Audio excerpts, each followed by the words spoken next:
Fala pessoal, e aí, tudo bem com vocês? Bora para mais uma aula? Vamos seguir com as aulas. Esta aula é uma sequência, né, uma continuidade da teoria de Elliott, tá? Beleza? Das ondas de Elliott, tá bom? Nós vamos falar então de Fibonacci e tudo que nós falarmos sobre Fibonacci tem uma relação direta com a teoria das ondas de Elliott, tá bom? Beleza? Foi Elliott que trouxe a sequência de Fibonacci para o mercado financeiro, então tudo que falaremos aqui nesta aula tem relação direta com a aula anterior sobre a teoria de Elliott. Vamos então ao slide. Vamos lá, pessoal.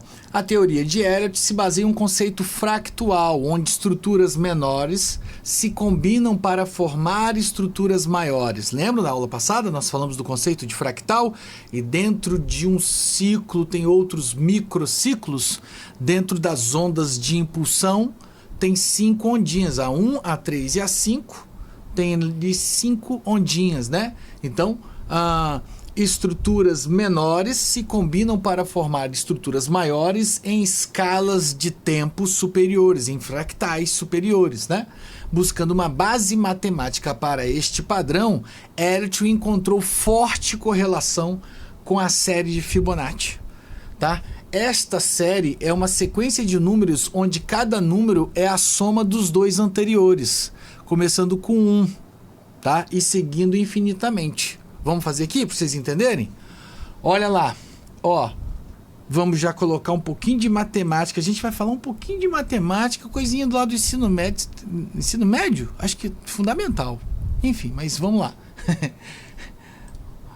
1 mais 1, 2. Está aqui o resultado. Aí, né, agora vamos lá. 2 mais 1, 3. Está aqui o resultado. 3 mais 2, 5. 5 mais 3, 8. 8 mais 5, 13. Né? 13 mais 8, 21. 21 mais 13, 34. Aí vai 34 mais 21, 55. E assim segue, né? 55 mais 34, 89. Beleza? E assim segue a sequência numérica de Fibonacci, tá bom? A formação desta série se assemelha à maneira como as ondas de Elliott se acumulam, como elas formam estruturas maiores. Então o Elliott viu que a teoria dele de fractais tem uma relação direta com esta proporção da sequência de Fibonacci.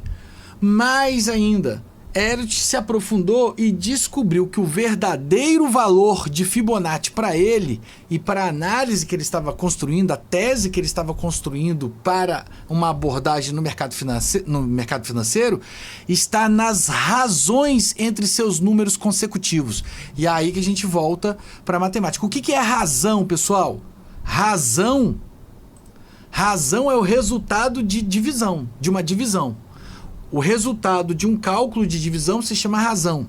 Lembra disso? Lá na matemática acho que nem... É ali quinta, sexta série, enfim. É ensino fundamental isso.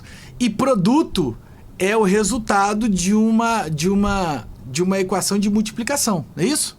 Então, quando a gente colocar ali, a razão entre seus números consecutivos é o resultado entre a divisão, um processo de divisão, um cálculo de divisão entre seus números consecutivos. Como assim?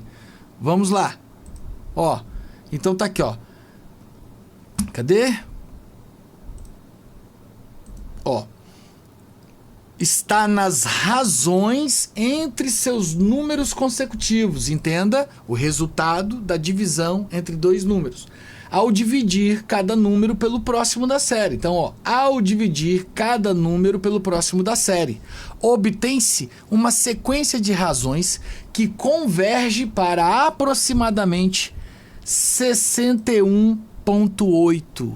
Anota isso aí, que é considerado a razão áurea, o número mágico de Fibonacci, né? Essas razões ficaram aqui, como 100, 50 e 61,8.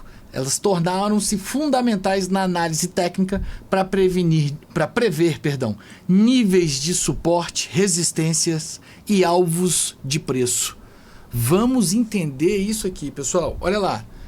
A gente viu aqui a primeira vez 1 mais 1 igual a 2, 2 mais 1 igual a 3, 3 mais 2 é igual a 5, 5 mais 3 nessa sequência numérica. Agora ele está colocando que para ele o que importa é a razão. Como assim? Olha só, a razão é a divisão. Então olha só, 1 dividido por 1 vai dar ele mesmo, ou seja, é o 100%. Tá bom? Depois, o 1 dividido pelo próximo, que é o 2, vai dar metade, 50%, né? 1 dividido por 2 vai dar 50%, a metade, tá bom? Aí depois vai ser o quê? O 2 dividido pelo 3, o 3 dividido pelo 5, o 5 dividido pelo 8. Aí para não ter que fazer cálculo aqui na matemática, na calculadora, aqui ó, vou pegar aqui o trechinho do livro. Vai dar 66,7, que é ali o 2 dividido pelo 3. Depois ali ó, o 3 dividido pelo 5 vai dar 60%. Depois o 5 dividido pelo 8 vai dar o 62, que vai indo até chegar em 61,8, e em 61,8 ele fica. Daqui para frente,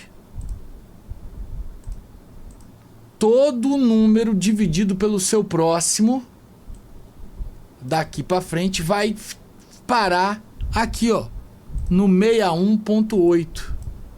Tá certo?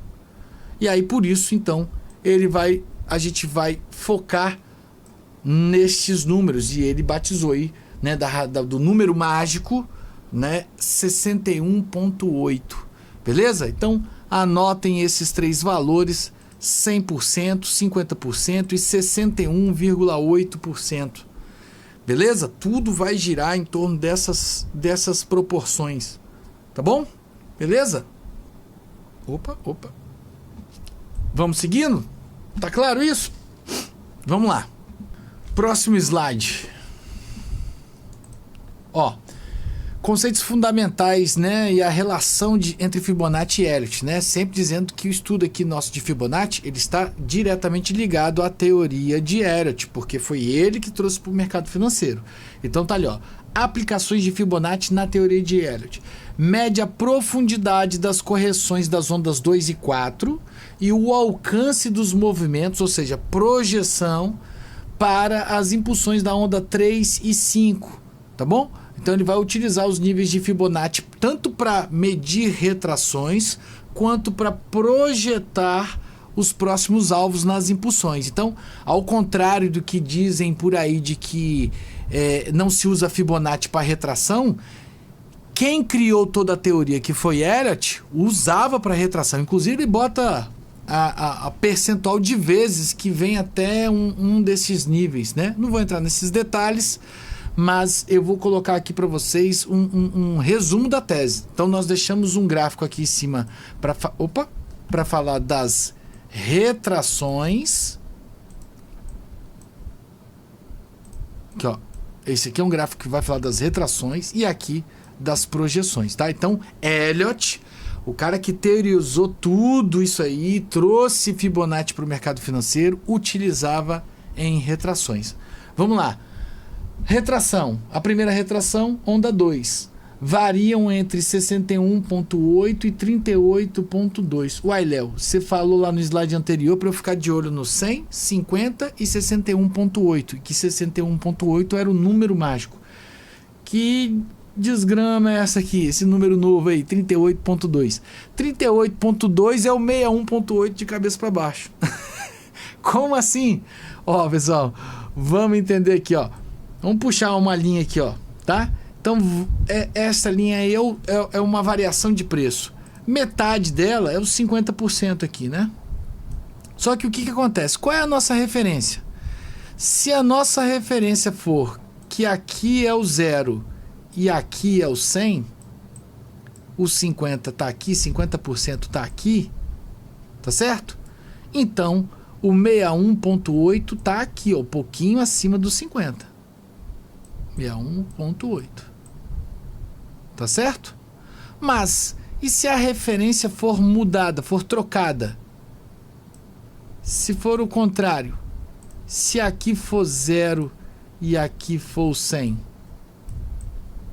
o 50 não sai do lugar, tá no mesmo ponto, mas Aí vou até trocar de cor. O 61.8 tá aqui embaixo. 61.8. Tá certo? E 61.8 é 38.2, né? Se você somar os dois, 38.2 mais 61.8 vai dar 100. Tá certo? Então, o 38.2 é o 61.8 de cabeça para baixo. Só para vocês entenderem a ideia. Por quê, pessoal? Vai depender de qual é a referência. Neste caso aqui, como nós estamos falando de correção, o topo vai ser 0. Porque eu quero medir a onda de correção.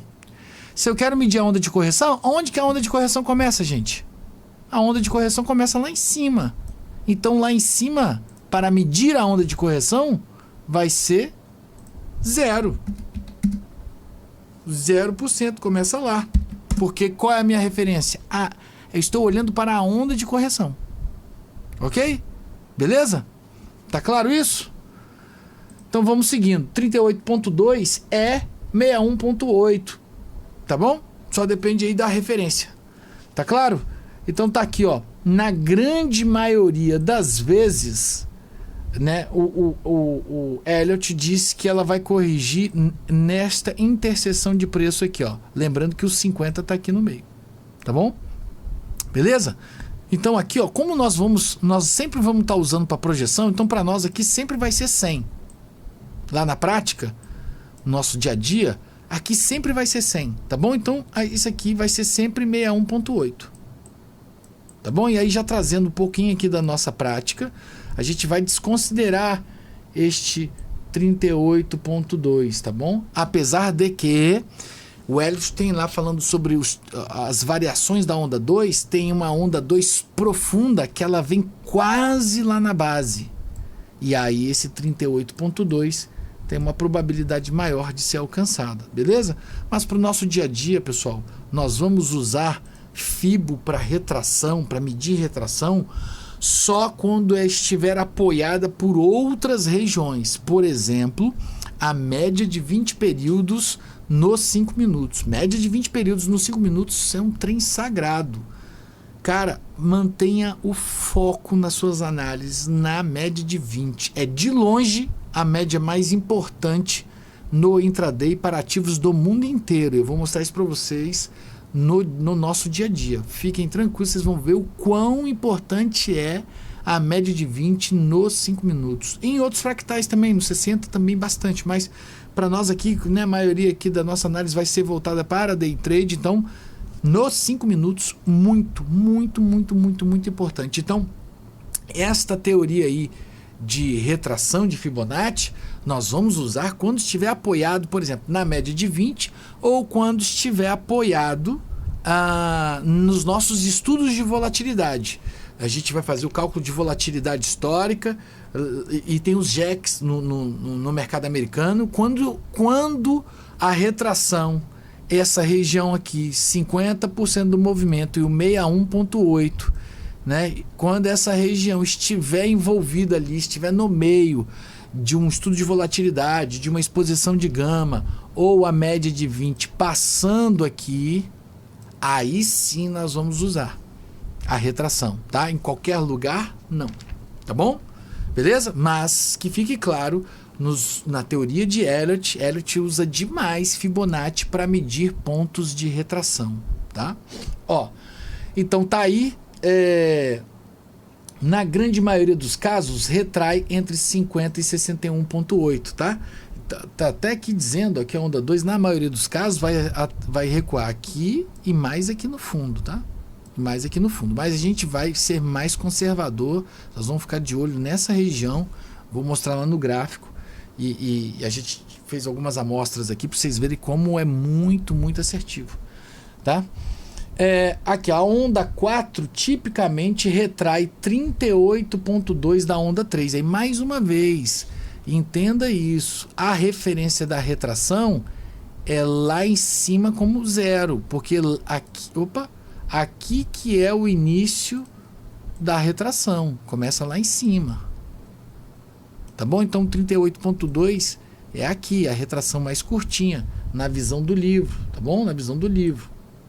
E faz todo sentido se a gente pensar assim, ó, 1, 2, 3, a 5 é a menor onda, né? Normalmente você tem ali a correçãozinha mais curtinha, encurtamento de topo, tá? Então não tem uma correção tão grande. Então a probabilidade maior é que a quarta onda tenha uma correção pequenininha. Então é 38,2 da onda 3. Beleza? A referência, mais uma vez, o início da onda 4 é aqui, o final da onda 3. Então aqui é o 0. Tá bom? Beleza? Tá claro isso?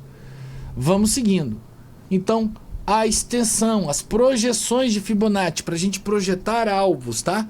Projeta alvos de preço para as ondas de impulso, tá? Neste caso aqui, 3 e 5. A 1 não, porque ela é o início de tudo. Não tem nem como fazer Fibo ali para a onda 1.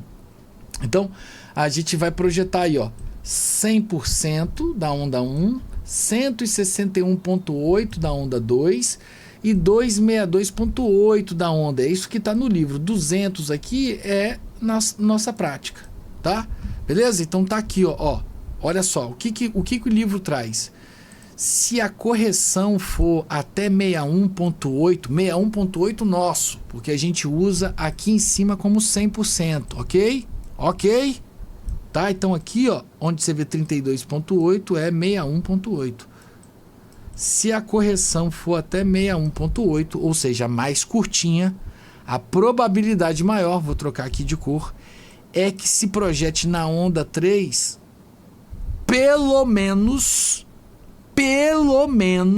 ou seja, não pode ser menor que isso, o mesmo tamanho da onda 1. Ou seja, onda 3 vai ter o mesmo tamanho da onda 1. Então, este tamanho aqui se repete aqui. Pelo menos isso. Tá bom? E aí, nós temos o que ele chama de onda 3 simples. Tá? Depois, qual é o segundo nível que a onda 3 chega? É em 100% da onda 1, mais a razão áurea de 61,8. Ou seja, 161,8%. Tá aqui, ó. Então, este é um outro alvo de Fibo. Tá certo? E aí depois ele diz que, olha, pode chegar 2 vezes o tamanho da onda 1, 2 vezes, mais 61,8, ou seja, 262,8, que é aqui, ó, uma onda 3 super estendida, né? Tá certo? Ah, e uma regra lá no Elliott, eu não sei se eu comentei isso lá na aula de Elliott, que a onda 3, obrigatoriamente, você tem que enxergar aqui, ó, fácil, 5 ondas dentro dela. Tá? Beleza? Mas enfim, voltando aqui a falar de projeções, essas são as projeções que está lá no livro do Charles J. Collins, que é a minha referência para estes estudos, tá? Aqui, ó.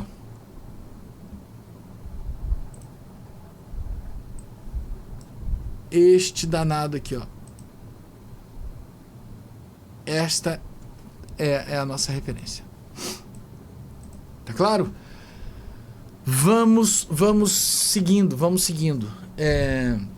Relações entre as ondas de Elliott, né? Fibonacci. Então tá aqui, ó. Geralmente, né, a onda 3 geralmente estende a 161. Opa, perdão. Geralmente estende, né, 100% mais 61,8, ou seja, 1,618 ou 2,618 vezes o comprimento da onda 1, tá? Onda 5, seu tamanho pode variar 61,8 ou 161,8 da onda 1. Ou seja, o que ele está dizendo? A onda 5, ela tende a ser mais curtinha, né? E a gente vê mesmo isso, né? Encurtamento de topos é muito comum. Então tá aqui, ó, 1, 2, 3, 4, 5. A 5 é curtinha. Normalmente ela é o quê? Ela é um pedacinho da onda 1. Que pedacinho é esse? 61,8. Um pouquinho mais que a metade, né? Que assim, ó, seria. Tá bom? Se reflete aqui. Mas a gente tem a quinta onda estendida. Aí a quinta onda estendida, muitas vezes o preço fica aqui, ó, vagando, vai criando divergência e vai continuando. Aí ele pode chegar a uma vez a onda 1 e mais a razão áurea, mais um cadinho. E aí a quinta onda estendida vai embora. Tá bom? Então, basicamente, essas são as formas de usar Fibonacci, tanto para retração na teoria de Elliott, quanto projeções na teoria de Elliott. Tá bom, pessoal? Vamos seguindo. Ó, importância na previsão de mercado. Ajuda a identificar pontos potenciais de reversão e fornece alvos de preços para movimentos de tendência. Tá? Auxilia na definição de níveis de suporte e resistência. Cara, como eu falei, eu vou ficar atento a outras coisas, tá? Ó, não é uma ciência exata e deve ser... Limitações. Não é uma ciência exata e deve ser usado com outras formas de análise. Aí é texto meu, tá? Requer prática e interpretação cuidadosa. Tá bom? Por que tá meio fora aqui? Requer prática e interpretação cuidadosa. Então, cuidado, atenção. E olha, veja, esta é uma teoria do início do século. E como eu falei com vocês, nós estamos diante de uma análise subjetiva ou discricionária, né? Nós temos hoje outras ferramentas. Então, eu vou usar isso aqui para fractais maiores, olhando para os 60 minutos, pensando na semana, pensando no mês, tá? Inclusive, deixei aqui alguns exemplos, tá bom? Nas retrações, não. Nas retrações, nós vamos usar muita coisa no day trade, tá bom? Nós vamos usar muita coisa das retrações no day trade. Nas projeções, eu tenho alvos melhores na minha concepção, porque são alvos factuais, ou seja, baseados em fatos e não subjetivos. Que fatos? Cálculos. A gente descobre através das fórmulas para calcular gama, onde estão grandes regiões cheias de lotes, tá? Inclusive mostrei lá na aula de Elliott que na sexta-feira, né, na última sexta-feira, havia bilhões em grana que venceria, as opções venceriam naquele dia e o preço tinha que ficar dentro daquela região que era o 6.050. Se aquilo era 262.8 de FIBO, se era 161.8, não me interessa. Ia lá, entendeu? Então, para essas projeções de alvos, nós temos coisas melhores. Nós temos coisas melhores onde a gente rastreia de fato a grana. A gente não é uma técnica que sugere que o Smart Money esteja lá, não. Ele está lá porque nós fizemos as contas e está lá mesmo, baseado nos dados que a Cboe, né, que é a bolsa de opções, nos dá. Então não é um achismo, é uma certeza, segurança. Tá bom? Então, voltando aqui para o slide, vamos lá ver, ó, as formas que nós vamos usar. Ó, aqui nós estamos falando de retrações. Então, mais uma vez, as retrações nós vamos utilizar no day trade em situações específicas. Quais são as situações específicas? Se elas estão apoiadas em outras regiões que nós julgamos mais importantes. Veja, neste exemplo aqui, ó, está apoiada na média de 20. A média de 20, pessoal, a média de 20 períodos nos 5 minutos é, de longe, a média mais importante no day trade para ativos do mundo inteiro. E eu vou mostrar isso para vocês todo santo dia. Tanto no S&P 500, como no Nasdaq, no petróleo, etc, etc, etc, etc. Fiquem tranquilos que nós vamos demonstrar isso para vocês no dia a dia, tá? Aqui nós pegamos um exemplo na média de 20. Aqui lembrando que sempre o topo vai ser 100 e o fundo vai ser 0. Então o 61.8 vai ser a nossa referência, tá? Só mostrei lá o 38.2 porque faz parte da tese, faz parte da teoria, como eu falei com vocês nas aulas anteriores. É importante que você tenha a fundação das coisas, entender pelos livros, para então depois ver o que está sendo adaptado, mas a tese está ali. Lógico, não dá para trazer toda a tese aqui, que o livro é enorme, tá? A gente está bolando um resumo, aliás, vários resumos, estamos revisando, utilizando inteligência artificial para resumir estes livros. Tá ficando muito legal, vou soltando durante o tempo aí para vocês esses trabalhos, tá? Ó, então aqui, o que eu quero mostrar para vocês? Ó, o preço, veja, e aí, olha isso aqui, pessoal, ó. Tá vendo aqui? Deixa eu ver se dá. Eu faço questão, eu vou tirar do modo apresentação só para poder expandir esse cara aqui, ó.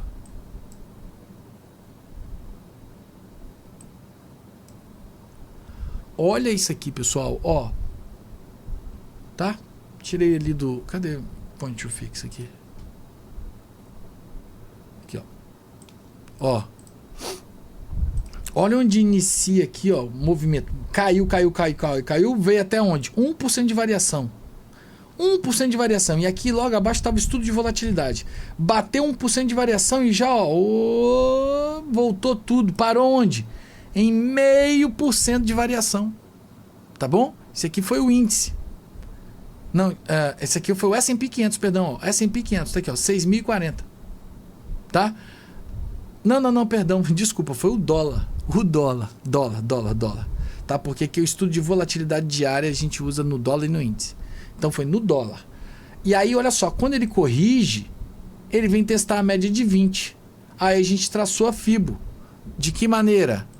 Aqui era o 100. E aqui era o 0. Beleza? Olha lá, ó. Onde é que está a média de 20 aqui, a amarelinha passando? Veio testar a média de 20. Olha aqui as defesas, ó. Exatamente na região que compreende 0,50 e 0,618, né? 61,8 e 50%. Tá bom? Tá certo? E aí, cara, só um detalhe, tá? Aqui nós estamos falando da retração, mas só um detalhe. Olha o preço, ó. Vai lá buscar essa região. Volta para testar onde? 0,50 de variação. Tá? Beleza? Então tá aí, ó. FIBO na retração. Este é um exemplo. Os outros exemplos. Deixa eu dar um Ctrl Z aqui para ver se ele... Pronto. Os outros exemplos. Aqui, ó. Também vou esticar. Olha lá, ó. O que a gente está vendo aqui? Ó. O que nós estamos vendo aqui? O preço, ó, abriu, tá vendo aqui, ó, a linha pontilhada? É a abertura do dia, ó. Tá aqui, ó. Estudo de volatilidade diária. Tocou aqui. Foi lá em cima. Ó, ele faz até um pullbackinho aqui, ó, na variação percentual. E aí ele vai lá em cima, ó. Tum, bate lá e devolve. Então, para nós aqui, quando ele devolve, eu quero ver o tamanho dessa onda 2 aqui, ó. Ó, eu quero ver o tamanho dessa onda 2. Aí o que a gente faz? Traça FIBO. Aqui é 100. E aqui o início do movimento é o 0. Certo? Veja que a região do 61,8 e 50% do movimento dá exatamente aqui, ó, no estudo de volatilidade diária e no 1% de variação. Aí o que aconteceu? Rompeu a 20. Rompeu a 20 e foi buscar onde? Aqui, ó. Então, aí beleza. Utilizar a retração de Fibonacci se ela bater com essas outras regiões. Tá bom? Então, veja. Passou a 20. O primeiro caso eu mostrei que parou na 20. O segundo caso, como a extensão é muito grande, ó, da onda 1, rompeu a 20. E aí veio buscar a região da volatilidade diária, o estudo de volatilidade diária com 1% de variação. Deixa eu dar um Ctrl Z aqui. Pronto. E aí aqui, no movimento contrário de queda,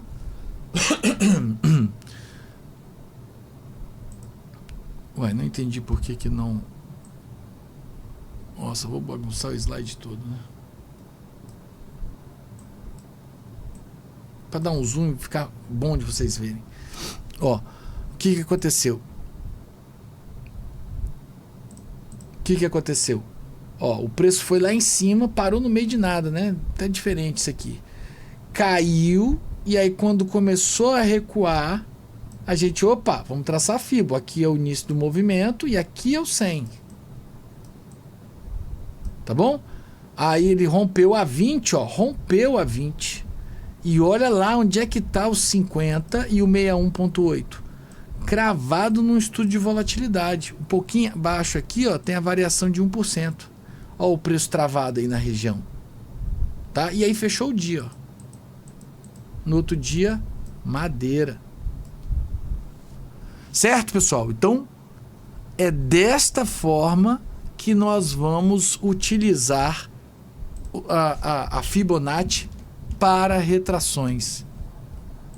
Deixa eu ver se eu consigo voltar sem ter que... Aí. Beleza?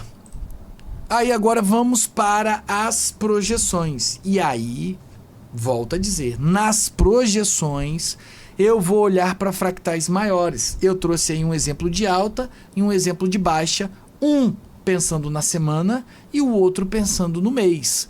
Olha lá, esse pontilhado é a divisão entre sessões. Aqui nada mais é do que segunda, terça, quarta, aqui ó. Segunda, terça, quarta, quinta, sexta. Então, pensando na semana, esse aqui é um gráfico de 60 minutos, tá bom? Aí aqui é o S&P 500, ó. Tá? Aqui é o S&P 500. Então, ele fez aqui, ó, onda 1, 2. Olha lá onde é que travou, ó. Ó, 20zinha, ó, a região. Então, eu trouxe esse modelo aqui para mostrar projeção. Mas ele também mostrou ali o ponto que o preço ficou travado. Tá? No fractal de 60 minutos. E aí aqui, ó, esse estouro aqui, pessoal, ó, é o CPI. Por isso vocês têm que entender de macro, mano. Você fica só no grafismo. Precisa ser gênio. Todo mundo tava com medo da inflação vir alta, de que o Fed não ia cortar juros. Aí a inflação desacelera. Pô, deu essa pancada toda aí, ó. Tá? Beleza? E aí buscou lá, isso que a gente falou, buscou aqui, ó, o 6.050, que tá aqui assim, ó. E ia buscar de qualquer jeito, porque tinha uma call wall, ou seja, um muro de operações em call que precisavam buscar aquela região de preço. Entendeu? Então, mais uma vez, entre uma análise factual e uma análise subjetiva, eu vou optar sempre pela factual. Aliás, esse é o motivo de eu estar aqui. Esse é o motivo de eu ter começado esse projeto, porque muita coisa se evoluiu e aqui no Brasil continua essa balela de... Não é que eu não use análises desses teóricos, tá, pessoal? Não é que eu não use análise desses teóricos, mas vamos entender. O mercado financeiro evolui, tudo evolui no mundo, né? Então... Isso é uma base importante, mas a gente precisa criar critérios. E no meu critério de escolha, de prioridade, eu vou priorizar por estudos matemáticos que vão me dar essas regiões. A fórmula para encontrar a exposição em gama é fabulosa. Ali a gente consegue entender em cada nível de preço quanto que estão comprometidos em grana. Em grana, aqui ó, mano, tem bilhões de dólares que vai vencer hoje. Os caras têm que botar pra cima. Ou então é uma put, mano, tem bilhões de dólares aqui pra vencer hoje. Os caras vão botar o preço pra baixo dessa região. Então isso é mais importante pra mim do que Elliott lá da década de 20, né? Enfim, espero que vocês entendam, tá bom? Ó, então aqui pensando na semana e aqui já pensando no mês. Aí um movimento de queda, nós temos aqui um pivô de baixa e aí a fibra traçada, aqui é o 100, né? E aqui, ó, pegamos então a retração da onda 2. Veja aqui, ó, tá vendo as linhas pontilhadas? Dá pra ver, né? É cada dia. Então aqui tem 1, 2, 3, 4, 5, 6, 7, 8, 9, 10, 11, 12, 13, 14, 15, 16, 17, 18, 19, 21, 22, 23 dias, 24 dias, né? Se a gente botar aí sábados e domingos, até passou de um mês. Então veja, ó, foi alvo aí, ó, certinho. Aqui, aqui, aqui, tá certo? Ó, travou aqui no 61. Tá bom? Beleza? É isso, pessoal. Então, projeções no intraday, vamos priorizar. Isso não quer dizer que a gente não faça uma projeçãozinha de Fibonacci não, tá?